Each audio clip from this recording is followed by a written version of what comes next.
अशीच एक सकाळ थोडीशी डल लेझी अशी.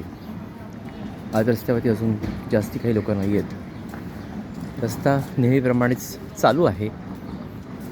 2-4 कबुतरं आणि 2-4 माणसं. मपुरीला जाग कधीच आली आहे, पण वर्दळ कमी आहे. मला वाटतं कारण असं आहे की रस्ता बंद, नो एंट्री, काम चालू आहे. अर्थात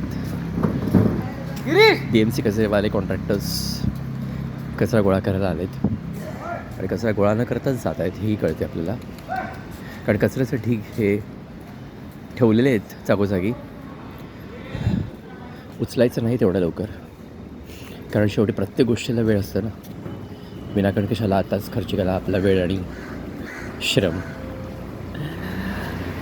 तसा हा रस्ता चालला आहे. नेहमी रस्त्याला मी जीवनाचं स्वरूप देतो आणि जीवन रस्ता म्हणतो.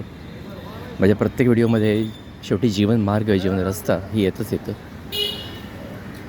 आणि म्हणून आजच्या रस्त्याचंही वेगळं वैशिष्ट्य आहे की कधी ती लाईफ काही स्पीडच घेत नसते, गती नसते त्या लाईफला.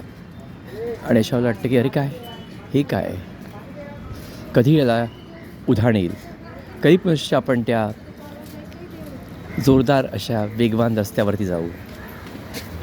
अर्थात प्रत्येक गोष्टीला वेळ असतो, तेव्हा सबुरी आपल्या हातात असणं आवश्यक आहे. हळूहळू महामार्गाचे दरवाजे आपल्याकरता लवकरच उघडे होतील आणि त्यावेळेला आपल्याला कळेल की हा देखील आपला रस्ता आहे.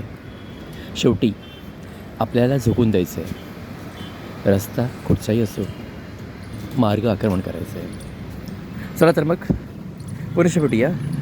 कारण आता देऊळ दिसते समोर, तेव्हा देवळाकडे जाणं आवश्यक आहे.